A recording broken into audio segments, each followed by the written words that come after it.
Hello, good evening student. आज हम लोग design and steel and masonry structure के आज हम लोग design of steel and masonry structure के चैप्टर नंबर 7 जिसका नाम है मैसनरी स्ट्रक्चर एंड फाउंडेशन, उसके अंतर्गत आने वाले टॉपिक के बारे में हम लोग स्टडी करेंगे। तो आज का जो हमारा टॉपिक है वो है दीवार के अस्थायित्व की जांच। दीवार के अस्थायित्व की जांच यानी check for stability. Check for stability, ठीक है। तो दीवार के अस्थायित्व के लिए हम जांच करते हैं। दीवार की अस्थायित्व के लिए जांच करते हैं। जब भी हम दीवार बनाते हैं, रिटेनिंग वॉल बनाते हैं, तो हम चेक भी करते हैं कि वो रिटेनिंग वॉल स्टेबिलिटी है कि नहीं है, स्टेबल है कि नहीं है। तो इसीलिए हम यहाँ पे दीवार की अस्थायित्व के लिए हम जांच करेंगे, ठीक है। तो दीवार पर आ रहे 36 बार, दीवार पर आ रहे 36 भार P, दीवार का अपना भार W तथा भूमि की प्रतिक्रिया R डैश के कारण निम्न परिणामों के लिए हम जांच करेंगे, ठीक है। कहने का मतलब ये है कि यहाँ पे जो दीवार का 36 भार, यहाँ पर दीवार पर आ रहा जो 36 भार P है, वो दीवार को पलटने की कोशिश करेगा, उलटने की कोशिश करेगा। और दीवार का जो अपना भार W है वो क्या करेगा, उसको रोके रखेगा, ठीक है। तो इसके कारण हम निम्न परिणामों के लिए जांच करेंगे। क्या क्या जांच करेंगे? तो हम पलटने के लिए जांच करेंगे, दूसरा हम तनन के लिए जांच करेंगे, तीसरा हम सरकने के लिए जांच करेंगे, और चौथा हम अधिकतम संपीड़न प्रतिबल के लिए जांच करेंगे, ठीक है। यानी हम 4 प्रकार का जांच करेंगे, ठीक है। दीवार की स्टेबिलिटी को चेक करने के लिए हम 4 प्रकार के जांच करेंगे, ठीक है। क्योंकि दीवार 4 निम्न प्रकार के परिणामों में फेल हो सकता है, इसीलिए हम चारों प्रकार का हम क्या करेंगे, जांच करेंगे, ठीक है। तो सबसे हमारा पहला जांच क्या है? पलटने के लिए जांच यानी चेक फॉर ओवर टर्निंग। पलटने के लिए जांच यानी चेक फॉर ओवर टर्निंग। तो आप सब देखिए, क्या इसमें देखिए, दीवार पर जो बाह्य क्षैतिज दाब P तथा प्रतिक्रिया R डैश का जो क्षैतिज घटक P है, P के कारण एक उलटने वाला आघूर्ण अर्थात प्रतिबलन आघूर्ण यानी ओवरटर्निंग मोमेंट कार्य करने लगता है। यानी दीवार पर जो बाह्य क्षैतिज दाब P है वो P तथा प्रतिक्रिया R डैश का जो क्षैतिज घटक P के कारण एक उलटने वाला आघूर्ण अर्थात प्रतिबलन आघूर्ण यानी ओवरटर्निंग मोमेंट कार्य करने लगता है। यह आघूर्ण दीवार को उलटने का प्रयास करता है। यह आघूर्ण दीवार को उलटने का प्रयास करता है, ठीक है। तथा दीवार का भार W तथा दीवार का भार W तथा प्रतिक्रिया बल R डैश के ऊर्ध्वाधर घटक W के कारण एक संतुलन आघूर्ण उत्पन्न हो जाता है। यह दीवार को उलटने से रोकता है, ठीक है। यानी किसके वजह से पलट रहा है और कौन रोक रहा है? तो देखिए, हमने आपको बताया कि जो दीवार पर बाह्य क्षैतिज दाब P है और तथा प्रतिक्रिया R डैश का जो क्षैतिज घटक P है, इन दोनों दाब के कारण आपका एक उलटने वाला आघूर्ण कार्य करने लगता है, जो दीवार को उलटने की कोशिश करता है, पलटने की कोशिश करता है। तथा दीवार का भार W तथा प्रतिक्रिया बल R डैश के ऊर्ध्वाधर घटक W के कारण एक संतुलन आघूर्ण उत्पन्न हो जाता है और यह दीवार को उलटने से क्या करता है, रोकता है, ठीक है। अब देखिए, आप फिगर में यहाँ पे देखिए कि एक रिटेनिंग वॉल बनाए हैं। इस रिटेनिंग वॉल का निचले सिरे की चौड़ाई स्मॉल b है और ऊपरी सिरे की चौड़ाई स्मॉल a है, ठीक है। आप देख रहे हैं कि वर्टिकल फेस AB पे एक बाह्य क्षैतिज दाब P लग रहा है, जो बेस से h/3 की दूरी पे क्या कर रहा है, काम कर रहा है, ठीक है। तो इन क्षैतिज दाब P तथा ऊर्ध्वाधर घटक W का जो रिजल्टेंट है, जो परिणामी बल, वो है R। और R बेस पे कहाँ से पास कर रहा है? R जो है वो आधार पर E बिंदु से क्या कर रहा है, पास कर रहा है। और उसी बिंदु E पर R के बराबर ही, यानी उसी परिणामी बल R के बराबर ही विपरीत प्रतिक्रिया R डैश काम करेगा। R डैश काम करेगा और इसका क्षैतिज घटक P होगा और ऊर्ध्वाधर घटक W होगा। इस बिंदु ई का वर्टिकल फेस से जो दूरी होगा वो जेड होगा, वर्टिकल फेस से जो दूरी होगा वो जेड होगा, ठीक है।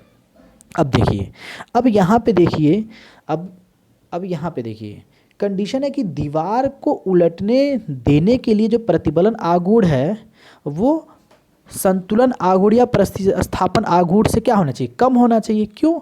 क्योंकि जैसे ही अगर ये मान ज़्यादा होगा तो दीवार पलट जाएगा। इसका मतलब जो आपको फोर्स, जो आपको बल दीवार को पलटा रहा है, अगर दीवार का अपना भार ज़्यादा रहेगा तो वो पलटेगा नहीं, रोक के रखेगा। इसका मतलब ये है कि दीवार को न उलटने देने के लिए जो प्रतिबलन आघूर्ण है वो संतुलन आघूर्ण के या तो बराबर होना चाहिए या तो उससे कम होना चाहिए, या तो उससे संतुलन आघूर्ण से क्या होना चाहिए, कम होना चाहिए। इसीलिए हमने यहाँ पे कंडीशन लिखा है कि दीवार को न उलटने देने के लिए जो प्रतिबलन आघूर्ण है, जो ओवरटर्निंग मोमेंट है, वो संतुलन आघूर्ण या प्रतिस्थापन आघूर्ण से क्या होना चाहिए, कम होना चाहिए। तो यहाँ पे आप देखिए हम कम का सिंबल बनाए हैं, लेस देन इक्वल टू लिखे हैं। तो इसका मतलब प्रतिबलन आघूर्ण जो है वो क्या है, पी है। वो क्या है, पी ही तो है, बाह्य दाब पी ही है। तो पी, अब देखिए पी गुणे h/3 है। पी बेस से कितनी दूरी पे लग रहा है, तो h/3 की दूरी पे लग रहा है। तो इसीलिए हमने लिखा है पी गुणे h/3, ठीक है।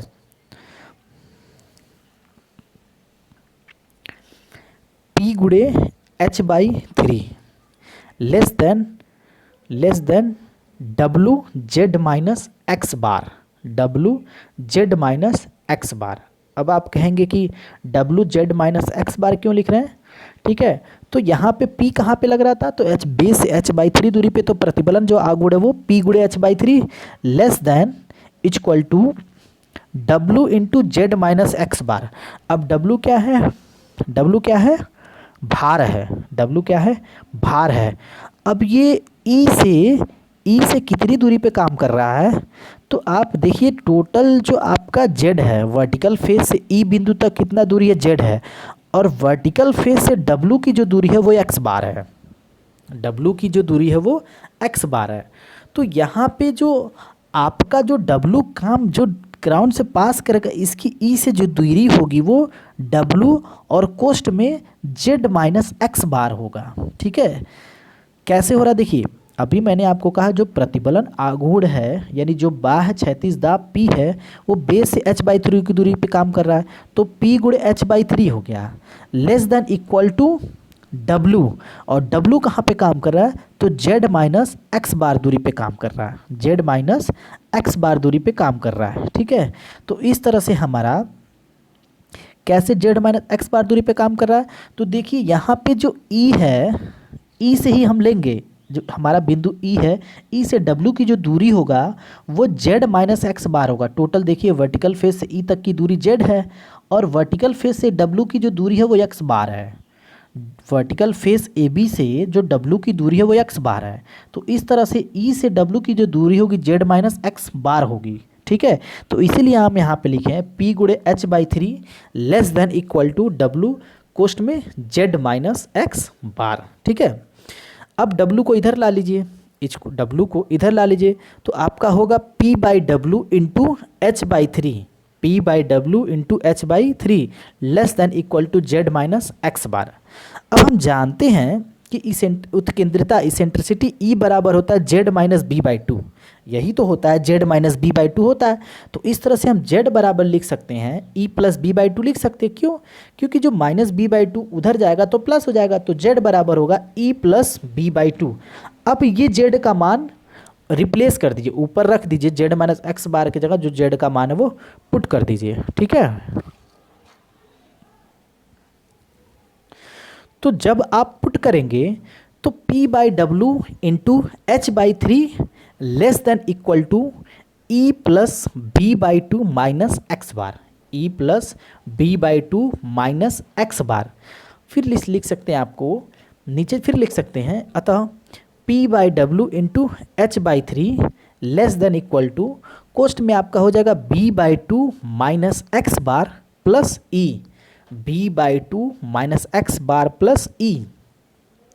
यहाँ पर किसी दीवार के लिए जो b/2 माइनस एक्स का जो मान होता है वो कांस्टेंट होता है, वो स्थिर होगा, वो कांस्टेंट होगा। ठीक है, यहाँ किसी दीवार के लिए b/2 माइनस एक्स बार जो होगा वो स्थिर होगा, अतः P के बढ़ने पर E का मान क्या होगा, बढ़ेगा। यानी जैसे जैसे आपका प्रेशर बढ़ेगा वैसे वैसे इसेंट्रिसिटी E का जो मान है वो बढ़ता जाएगा। ठीक है, तो जिससे बिंदु जो E है वो बिंदु C की ओर खिसकता जाएगा। यानी जो बिंदु E है, जो आधार पे जहाँ पे रिजल्टेंट फोर्स पास कर रहा है बिंदु E, वो बिंदु E जो है वो बिंदु C की ओर क्या हो जाएगा, खिसकता जाएगा। ठीक है, बिंदु E बिंदु C तक पहुँचने तक दीवार नहीं उल्टेगी। जब तक आपका बिंदु जो E है वो दीवार के बाहरी बिंदु C तक जब तक पहुँचेगा तब तक तो दीवार नहीं उल्टेगी। लेकिन जब बिंदु E बिंदु C के बाहर हो जाएगा, जब E बिंदु C के बाहर हो जाएगा तब आपकी दीवार क्या हो जाएगी, पलट जाएगी।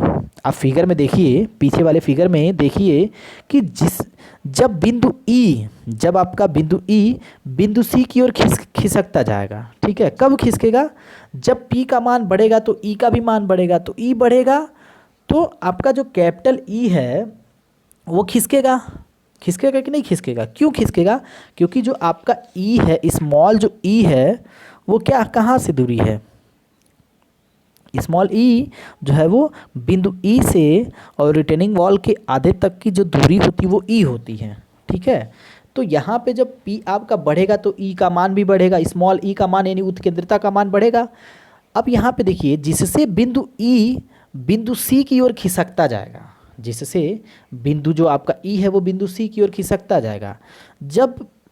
जब बिंदु E बिंदु C तक पहुंचने तक दीवार तो नहीं उल्टेगा, लेकिन जैसे ही बिंदु E बिंदु C के बाहर हो जाएगा तो उस केस में आपका दीवार क्या हो जाएगा, पलट जाएगा। इसीलिए अगर आप चाहते हैं कि दीवार न पलटे तो इस केस में जो बिंदु E है वो बिंदु C पर ही रहे अथवा इसके अंदर ही रहना चाहिए। अर्थात जो E का मान है वो b/2 के बराबर रहे या तो b/2 से कम रहे, तो इस केस में आपका दीवार नहीं पलटेगा। कब नहीं पलटेगा, जब आपका बिंदु जो E है बिंदु C पर ही रहे अथवा उसके अंदर रहे तो नहीं पलटेगा। तो आप जानते आधे हाथ की दूरी b/2 है, तो इसका मतलब ये है कि जो E है अगर b/2 से कम रहे या b/2 के बराबर रहे तो आपका दीवार नहीं पलटेगा। ठीक है, यानी इस स्थिति में आपका दीवार क्या रहेगा, पलटने के प्रति क्या रहेगा, सुरक्षित रहेगा, नहीं पलटेगा। कब नहीं पलटेगा, जब E का मान b/2 से कम रहे या तो उसके बराबर रहे, तो उस केस में आपका दीवार नहीं पलटेगा। ठीक है, अब देखिए जो हमारा दूसरा जांच है वो है तनन के लिए जांच, यानी चेक फॉर टेंशन, तनन के लिए जांच। ठीक है,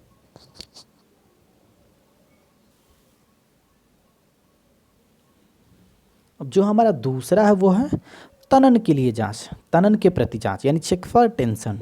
ठीक है, अब देखिए किसी संरचना की तनन जो सामर्थ्य होती है वो बहुत कम होती है। जो चिनाई संरचना की जो तनन सामर्थ्य होती है वो बहुत कम होती है। ठीक है, दूसरी ओर हम दीवार की जो तली है और दीवार की तली के कांटेक्ट में जो मृदा है उसके बीच में कोई बॉन्ड नहीं होता है। जब रिटेनिंग वॉल दीवार पर जब रिटेनिंग वॉल ग्राउंड पर टिकाया जाता है, ज़मीन पर टिकाया जाता है, तो ज़मीन यानी मृदा और दीवार की तली के बीच में कोई कांटेक्ट, कोई बंधन नहीं होता है, कोई बॉन्डिंग नहीं होता। कांटेक्ट तो होता है बट बॉन्डिंग नहीं होता है। तो वही यहाँ पे लिखे हैं कि चिनाई संरचना की तनन सामर्थ्य बहुत कम होती है और दूसरी ओर दीवार की तली एवं मृदा के बीच कोई बॉन्ड नहीं होता, कोई बंधन नहीं होता है। अतः तली पर तनन उत्पन्न होने पर, अतः तली पर ही तनन टेंशन क्रिएट होगा। ठीक है, अतः तली पर तनन उत्पन्न होने पर दीवार की जो तली है वो मृदा तल से ऊपर उठ जाएगी। दीवार की जो तली है वो मृदा तल से ऊपर उठ जाएगी और दीवार का मृदा पर आलंबित जो क्षेत्रफल है वो कम हो जाएगा। क्यों? क्योंकि जैसे ही ऊपर उठेगा, ठीक है, तो जो दीवार का जो कांटेक्ट रहना चाहिए सॉइल पे वो एरिया क्या हो जाएगा, कांटेक्ट एरिया क्या हो जाएगा, कम हो जाएगा। कब कम होगा, जैसे ही, ठीक है, आपका जब आपका तली पर तनन उत्पन्न होगा, ठीक है, तो तली, तो दीवार की जो तली है वो मृदा तल से ऊपर उठ जाएगी, तो दीवार का मृदा पर जो आलंबित क्षेत्रफल है वो कम हो जाएगा। क्यों, क्योंकि कुछ पोर्शन ऊपर उठ जा रहा है। अतः दीवार, अतः अतः दीवार के संपूर्ण आधार को मृदा आधार पर टिकाए रखने के लिए, अतः दीवार के संपूर्ण आधार को मृदा आधार पर टिकाए रखने के लिए किसी भी स्थिति में आधार पर, किसी भी स्थिति में आधार पर तनन प्रतिबल नहीं उत्पन्न होना चाहिए, तनन प्रतिबल नहीं उत्पन्न होना चाहिए। ठीक है,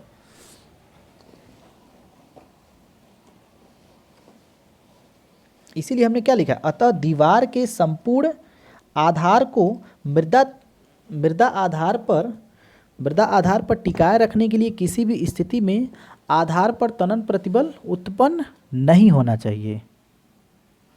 ठीक है, अर्थात जो एफ मिनिमम है, अर्थात जो एफ मिनिमम है वो जीरो की या तो बराबर या तो जीरो से अधिक हो, क्योंकि इससे कम होने पे क्या हो जाएगा, दीवार फेल कर जाएगा तनन के प्रति।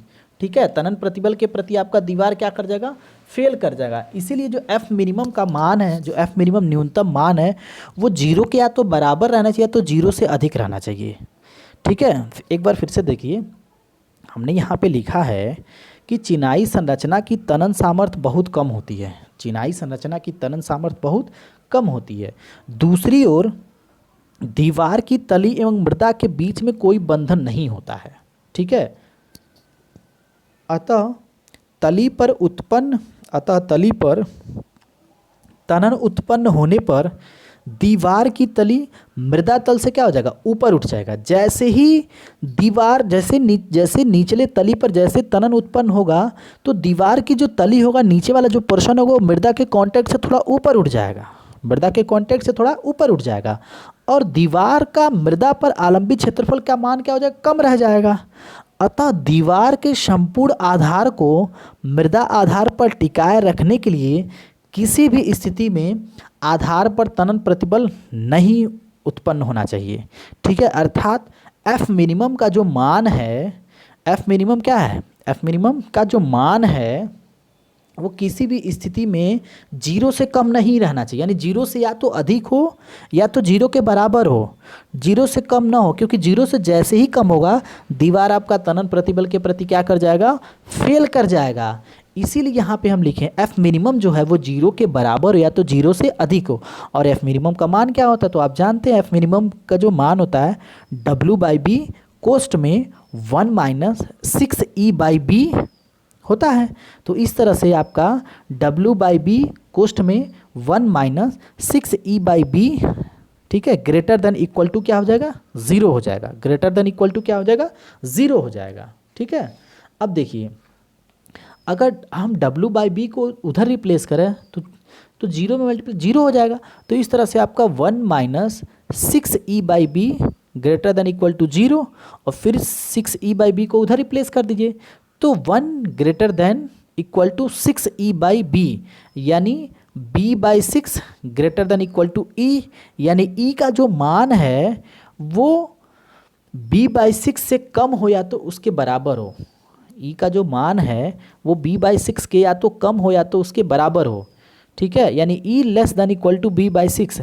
यदि आपका E जो है, इसेंट्रिसिटी E B/6 से या तो कम होगा या तो उसके बराबर होगा, तो इस स्थिति में आपका दीवार जो है वो तनन प्रतिबल के प्रति, यानी तनन के प्रति क्या रहेगा, सुरक्षित रहेगा, फेल नहीं करेगा। कब नहीं करेगा, जब आपका इसेंट्रिसिटी E का मान B/6 से कम होगा या तो फिर बराबर होगा। ठीक है, अब नेक्स्ट जो है वो सरकने के प्रति जांच है। सरकने के प्रति जांच यानी check for step, check for sliding, check for sliding, सरकने के प्रति जांच। ठीक है, अब देखिए यहाँ पे अब क्षैतिज भार P की जो प्रवृत्ति है वो दीवार को आधार तल पर सरकने की होगी। जैसे कहने का मतलब जैसे ही आपका क्षैतिज भार P ज़्यादा लगेगा तो वो दीवार को अपने स्थान से सरकाने की कोशिश करेगा, खिसकाने की कोशिश करेगा। तो वही यहाँ पे हम लिखे हैं, क्षैतिज भार जो P की प्रवृत्ति है वो दीवार को आधार तल पर सरकने की होगी। ठीक है। अब देखिए, अतः दीवार न सरकने पाए इसके लिए जो आपका है आवश्यक क्षैतिज भार P का जो मान है वो म्यू डब्ल्यू से अधिक न हो। अब म्यू डब्ल्यू क्या है? तो जब दीवार को खसकाएगा तो दीवार की तली में एक घर्षण काम करेगा, एक घर्षण काम करेगा, और दीवार का भी तो अपना भार होगा। तो यही घर्षण और दीवार का जो अपना भार, यही दोनों मिलके जो आपका क्षैतिज भार P लग रहा है उसको क्या करेंगे? रोकेंगे। तो वही यहाँ पे हमने लिखा है कि क्षैतिज भार P की जो प्रवृत्ति होगी वो दीवार को आधार तल पर सरकाने की होगी। ठीक है।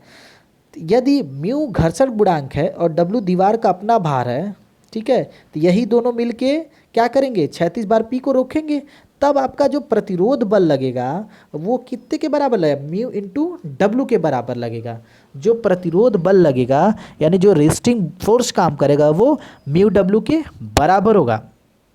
तो अतः दीवार न सरकने पाए इसके लिए आवश्यक है कि क्षैतिज भार जो P का जो मान है वो म्यू डब्ल्यू से अधिक न हो, यानी P less than equal to mu W. यानी जब P का मान म्यू डब्ल्यू से आपका क्या होगा? ज़्यादा होगा, सॉरी, जब P का मान म्यू डब्ल्यू से कम होगा या तो उसके बराबर होगा तो इस केस में आपका दीवार सरकेगा नहीं। तो अगर आप स्टेबिलिटी के लिए चाहते, स्थिरता के लिए आप चाहते हैं कि दीवार न सरके तो इसके लिए P जो है वो less than equal to mu W, यानी P का जो मान है वो म्यू डब्ल्यू से या तो कम हो या तो उसके बराबर हो। ठीक है। फिर से देख लीजिए, अगेन देख लीजिए। ठीक है। देखिए, सरकने के प्रति जांच यानी check for sliding, check for sliding, सरकने के प्रति जांच। यहाँ देखिए, क्षैतिज भार जो P की प्रवृत्ति है वो दीवार को आधार तल पर सरकाने की होगी। कहने का मतलब अगर P ज़्यादा काम करेगा तो वो दीवार को सरकाएगा, दीवार को सरकाएगा। कब सरकाएगा? जब क्षैतिज भार P का मान ज़्यादा होगा। तो इसीलिए हमने लिखा है कि क्षैतिज भार P की प्रवृत्ति दीवार को आधार तल पर सरकने की होगी। ठीक है। और जब ये रोकेगा कौन? दीवार जो नीचे जो घर्षण बल लगे, जो प्रतिरोध बल लगेगा वो इसको रोकेगा। ठीक है। और ये प्रतिरोध बल क्या होगा? म्यू डब्ल्यू के बराबर हो। क्यों? क्योंकि एक तो घर्षण काम करेगा और दूसरा दीवार का अपना भार, यही दोनों मिलके हमारा P को रोकेगा। तो जो, ठीक है, यानी रोक एक तरह से कौन है? प्रतिरोध बल यानी रेस्टिंग फोर्स, और ये किसके बराबर है? म्यू डब्ल्यू के बराबर है। तो अतः दीवार न सरकने पाए इसके लिए जो आपका आवश्यक क्षैतिज भार P है उसका मान जो है वो म्यू डब्ल्यू से अधिक न हो, अर्थात P जो का जो मान है वो म्यू डब्ल्यू के या तो बराबर या तो उससे कम हो, तभी आपका दीवार सरकने के प्रति क्या रहेगा? सुरक्षित रहेगा। ठीक है। अब देखिए, जो हमारा चौथा जो हमारा जांच है वो अभी अधिकतम संपीड़न प्रतिबल के प्रति जांच है, यानी चेक फॉर मैक्सिमम स्ट्रेस के प्रति जांच है। ठीक है। अब देखिए, यहाँ पे दीवार की तली पर अधिकतम संपीड़न का मान किसी भी प्रकार चिनाई के पदार्थ की क्रशिंग स्ट्रेंथ से अधिक नहीं होना चाहिए। यानी जो दीवार की जो तली पर जो अधिकतम संपीड़न प्रतिबल का जो मान है वो किसी भी स्थिति, किसी भी प्रकार चिनाई के पदार्थ की संदलन सामर्थ्य से यानी क्रशिंग स्ट्रेंथ से अधिक नहीं होना चाहिए, और न ही इसका मान दीवार के आधार की मृदा धारण सामर्थ्य से अधिक होना चाहिए। ठीक है। यानी अगर आप चाहते हैं कि आपका जो दीवार है वो अधिकतम संपीड़न प्रतिबल के प्रति सुरक्षित रहे तो इसका मान क्रशिंग स्ट्रेंथ से क्या होना चाहिए? कम होना चाहिए, तभी आपका सेफ रहेगा। तो वही यहाँ पे हम लिखे हैं कि दीवार की तली पर अधिकतम संपीड़न का मान किसी भी प्रकार चिनाई के पदार्थ की क्रशिंग स्ट्रेंथ यानी संदलन सामर्थ्य से अधिक नहीं होना चाहिए। ठीक है। अर्थात अधिकतम संपीड़न प्रतिबल लेस देन चिनाई पदार्थ की संदलन सामर्थ्य, यानी अधिकतम संपीड़न प्रतिबल का मान क्रशिंग स्ट्रेंथ से क्या होना चाहिए? कम होना चाहिए, तभी आपका जो दीवार है वो अधिकतम संपीड़न प्रतिबल के प्रति क्या रहेगा? सुरक्षित रहेगा। तो इस तरह से आप चारों प्रकार के जांच के बारे में आप स्टडी कर लिए, ठीक है। तो इस पे हम एक छोटा सा प्रॉब्लम देख लेते हैं, ठीक है। देखिए, एक प्रॉब्लम है कि एक समलंबाकार दीवार की शिखर तथा आधार चौड़ाई 1.5 मीटर तथा 3.5 मीटर है। यानी एक रिटेनिंग वॉल है, उसके जो शिखर की चौड़ाई है वो 1.5 मीटर है और बेस की जो चौड़ाई वो 3.5 मीटर है तथा इसकी ऊंचाई 10 मीटर है तथा इसकी ऊंचाई जो है टोटल रिटेनिंग वॉल की कितनी है, 10 मीटर है। अब देखिए क्या करें, यह 9 मीटर तक मृदा भराव को रोकती है। यह 9 मीटर तक मृदा भराव को क्या करती है, रोकती है। यानी सिर्फ 9 मीटर तक, ऊपर का 1 मीटर खाली है, वहाँ पे कोई भराव नहीं रोक रहा है, यानी वहाँ पे कोई फोर्स नहीं। फोर्स कितनी दूरी तक काम कर रहा है, तो सिर्फ 9 मीटर तक ही लग रहा है। 9 मीटर तक ही क्या कर रहा है, मृदा भराव रोके रख रहा है, ठीक है। अब देखिए, अब कह रहा है कि पलटने के विरुद्ध सुरक्षा गुणांक तथा आधार पर दाब वितरण ज्ञात कीजिए। तो आधार पर जब दाब वितरण ज्ञात करेंगे तो दो तरह का दाब आधार पर हम काम करता है, हम बताए थे आपको क्या, एक अधिकतम प्रतिबल निकालेंगे और एक न्यूनतम प्रतिबल निकालेंगे। यानी एक आपका होगा अधिकतम संपीड़न प्रतिबल और एक आपका होगा न्यूनतम तनन प्रतिबल, दो तरह का निकालेंगे, ठीक है। तो अब देखिए क्या क्या निकालना था आपका, तो पलटने के विरुद्ध सुरक्षा गुणांक हमको फाइंड आउट करना था, दूसरा आधार पर दाब वितरण ज्ञात करना था, ठीक है। यदि चिनाई का घनत्व दिया 19.8 किलो न्यूटन प्रति मीटर क्यूब, मृदा का घनत्व दिया 16 किलो न्यूटन प्रति मीटर क्यूब और विश्राम कोण दिया कितना 35 डिग्री, ठीक है। तो देखिए, तो प्रॉब्लम को हम सॉल्व करते हैं। तो सबसे पहले और आपको बताए थे शुरू में कि जब भी रिटेनिंग वॉल का डिजाइन करते तो पर रनिंग मीटर के लिए करेंगे। तो यहाँ पे हम सोल्यूशन सॉल्व करने से पहले यहाँ पे लिखेंगे 1 मीटर लंबी दीवार के लिए, 1 मीटर लंबी दीवार के लिए, ठीक है। तो ऊर्ध्वाधर फलक पर मृदा का क्षैतिज दाब, ऊर्ध्वाधर फलक पर मृदा का क्षैतिज दाब P बराबर होगा WH²/2 कोष्ठ में 1 माइनस साइन फाई अपान 1 प्लस साइन फाई, और W यहाँ पे स्मॉल w है, ठीक है। और स्मॉल w क्या है, मृदा का घनत्व है। तो ये हो जाएगा 16 गुणे 9 का स्क्वायर।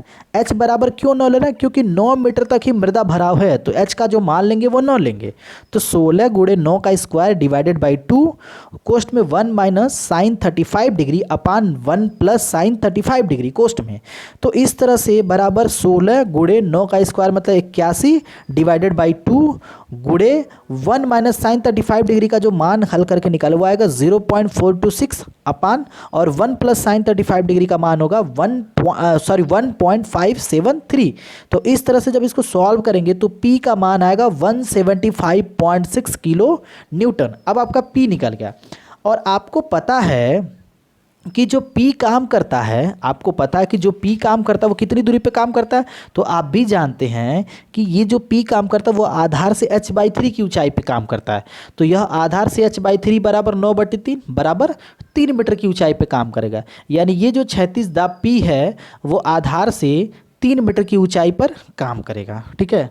अब दूसरा निकालेंगे प्रतिधारक दीवार का भार, प्रतिधारक दीवार का भार। तो प्रतिधारक दीवार का भार W बराबर कोष्ठ में A+B/2 into H into rho.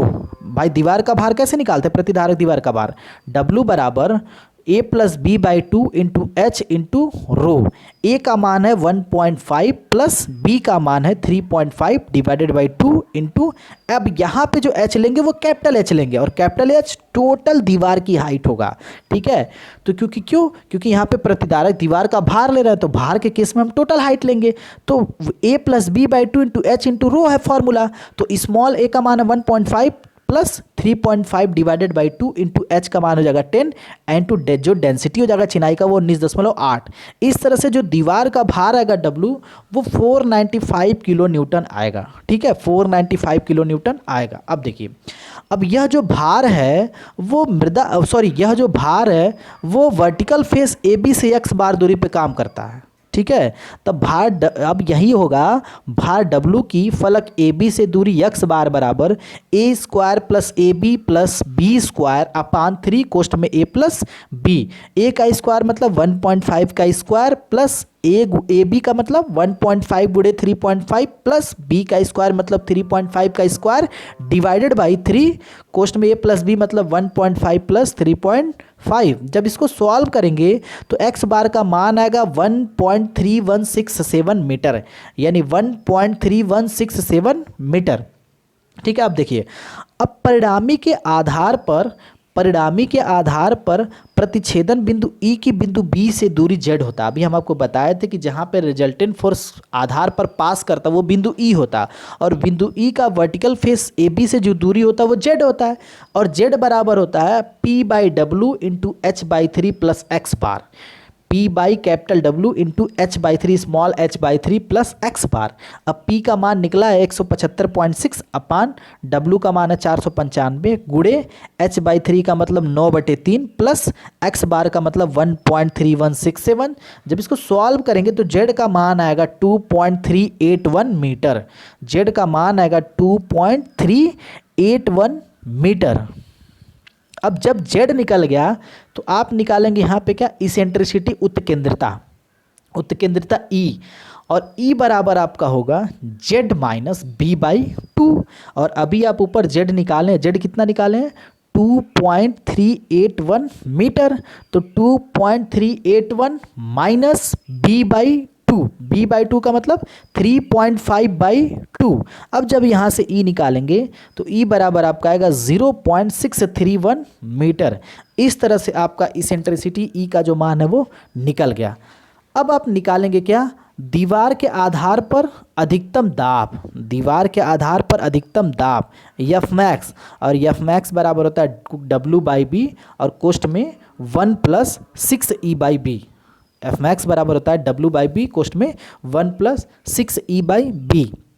तो W का मान है 495 बटे B मतलब 3.5, कोष्ठ में 1 + 6E, 6 गुड़े E का मान है 0.631 डिवाइडेड बाई B मतलब 3.5।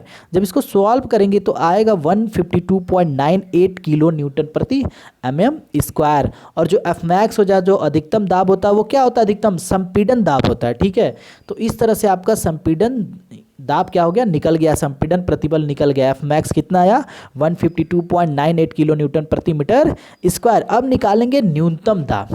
ठीक है, न्यूनतम दाब, और न्यूनतम दाब एफ मिनिमम बराबर होता है W बाई बी, कोष्ठ में 1 - 6E by B, 1 - 6E by B, और W का मान है 495 डिवाइडेड बाई B मतलब 3.5, कोष्ठ में 1 - 6 गुड़े 0.631 डिवाइडेड बाई B मतलब 3.5। जब इसको सॉल्व करेंगे तो आपका आएगा -11.56 किलो न्यूटन प्रति मीटर स्क्वायर। अब देखिए यहाँ पे -11.56 किलो न्यूटन प्रति मीटर स्क्वायर आ रहा है, और यह आपका क्या है, तनन प्रतिबल है। ठीक है, न्यूनतम दाब एफ मिनिमम का जो मान है वो आया -11.56 किलो न्यूटन प्रति मीटर स्क्वायर, और यह जो दाब होगा, यह जो प्रतिबल होगा वो आपका तनन प्रतिबल होगा। ठीक है, अब इसके बाद निकालेंगे आप प्रतिबलन आघूर्ण, ओवर टर्निंग मोमेंट। आप जानते हैं कि ओवर टर्निंग मोमेंट का जो मान होता है वो किसके बराबर होता है, P गुड़े एच बाई थ्री के बराबर होता है। जैसा कि आप पीछे अभी जब स्टेबिलिटी चेक किए, स्थायित्व चेक किए, तो वहाँ पे निकाले हैं, तो P गुड़े एच बाई थ्री हो जाएगा, और P का मान निकला है 175.6 गुड़े एच बाई थ्री का मतलब 9/3। तो इस तरह से आपका प्रतिबलन आघूर्ण जो मान आएगा, ओवर टर्निंग मोमेंट का जो मान आएगा वो आएगा 526.8 kilo newton metre, 526.8 kilo newton metre. अब आप निकालेंगे प्रतिस्थापन आघूर्ण। अब जो आप निकालेंगे वो निकालेंगे प्रतिस्थापन आघूर्ण। ठीक है, और प्रतिस्थापन आघूर्ण यानी रेस्टिंग मोमेंट बराबर होगा W कोष्ठ में Z माइनस एक्स बार, कैपिटल W कोष्ठ में Z माइनस एक्स बार, और कैपिटल W का मान है 495 कोष्ठ में Z माइनस एक्स बार, और Z का मान कितना है 3.5 माइनस एक्स बार का मान आया 1.3167। जब इसको सॉल्व करेंगे तो रेस्टिंग मोमेंट का जो मान आएगा, प्रतिस्थापन आघूर्ण का मान आएगा, जो संतुलन आघूर्ण का मान है वो आएगा 1080.73 kilo newton metre, 1080.73 kilo newton metre. अब क्या फाइंड आउट करेंगे, अब फाइंड आउट करेंगे सुरक्षा गुणांक। क्यों, क्योंकि सुरक्षा गुणांक बराबर होता है प्रतिस्थापन आघूर्ण यानी resting moment divided by overturning moment यानी प्रतिबलन आघूर्ण। यानी सुरक्षा गुणांक का जो फॉर्मूला वो होता है रेस्टिंग मोमेंट अपन ओवरटर्निंग मोमेंट, यानी प्रतिस्थापन आघूर्ण बटे प्रतिबलन आघूर्ण।